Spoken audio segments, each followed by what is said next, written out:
to help Sean pay off his high-interest loans. I sold my house. He hugged me tightly, crying, and promised to marry me on next year's Valentine's Day. It happened to be Valentine's Day when I paid off the last of his debt. However, what I saw shattered me. He was in bed with another woman. He arrogantly mocked me. What are you staring at? You're not much different from her. Are you? Go buy some rubbers for us. That's when it hit me. He had lied to me. Later, I agreed to marry the man my parents had chosen for me before they passed away. On the wedding day, Sean and his friends came to mock me. Ella, do you think that I'll marry you if you just wear a wedding dress and follow me around? You're so shameless. However, everything changed when the priest announced the exchange of rings. At that moment, as Sean's uncle knelt and placed the ring on my finger, I saw a flash of fear in Sean's eyes. You're downright shameless. Ella, really? You're stalking me? You think slipping into a wedding gown means I'll say I do? The priest was right there, ready to start the ring exchange. But the mocking voices cut through the air. Sean Foster, all dapper in his suit, pointed at me with a smug grin. Take a good look at yourself. Ella, you think you're in my league?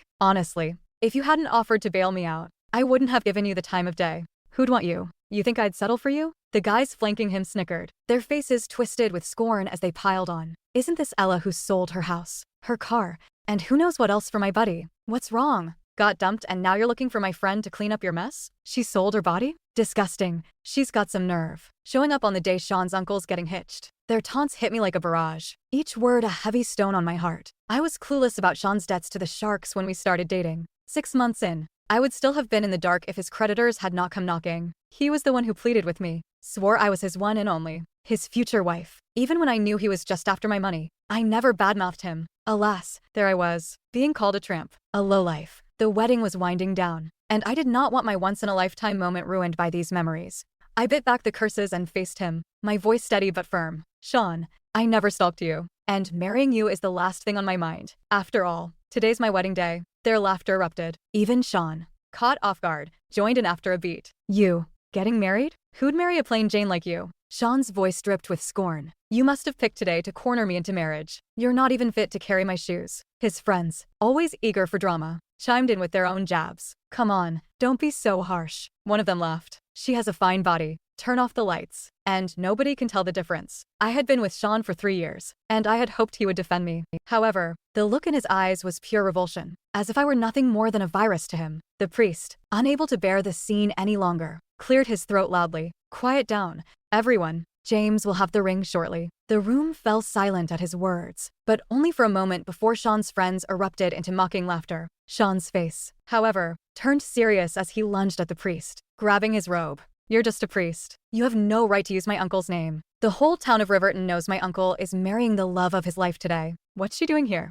He sneered, gesturing at me. Initially, I was clueless about Sean's background. I thought he was just some guy in over his head with debt. It was only after our breakup that I learned he was the scion of Riverton's influential Foster family, to teach him independence. His family had cut him off financially. Of course, make no mistake, the Fosters ruled Riverton. The priest shook with fear under Sean's glare, his Bible slipping from his hands to the floor. He looked desperately at me for help. Before I could utter a word, Sean yanked the tiara from my head. My uncle designed this. Ella, did you think you could just steal it? The tiara's jewels dug into my scalp, drawing blood. I remember the time I was hauling bricks on a job site just to help him pay off his debts, and I ended up getting hurt. During the operation, they found out I was allergic to the anesthesia. I had no choice but to grit my teeth and bear it. The pain was like a diamond slicing through my skull, fighting through the throbbing in my head. I realized Sean was James's nephew. Sean, your uncle gave this to me. I didn't steal it.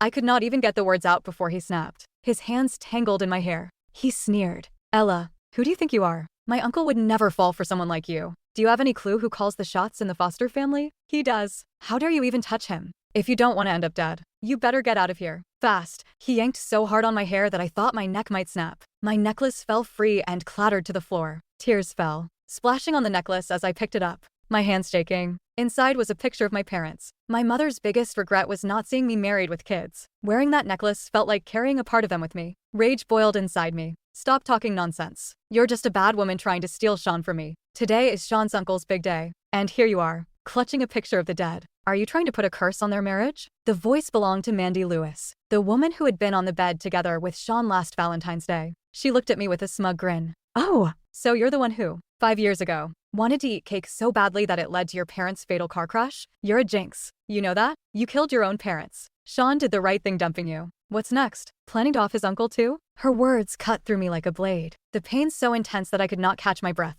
Instinctively, I reached to grab her, but before I could, she tumbled to the ground. Her face the picture of innocence, tears pouring like they were free. I didn't say anything wrong, did I? You offed your parents, and now you're after my baby? Sean, it hurts so much. Our baby. Sean froze, his eyes darting to Mandy's stomach. Mandy glanced back at me, her face twisted in a victorious smirk. I knew right then she was playing me. Mandy, you better cut the crap. I did not see it coming. Sean's slap landed hard, my face swelling instantly, the metallic taste of blood in my mouth. He scooped up Mandy with a gentleness I had never seen, his eyes filled with worry. He crushed my hand, the one clutching my necklace, under his foot, his eyes blazing with fury. Ella, you ruined my uncle's wedding, and now you're trying to hurt my child. You like that necklace so much? Well, I'll just destroy it.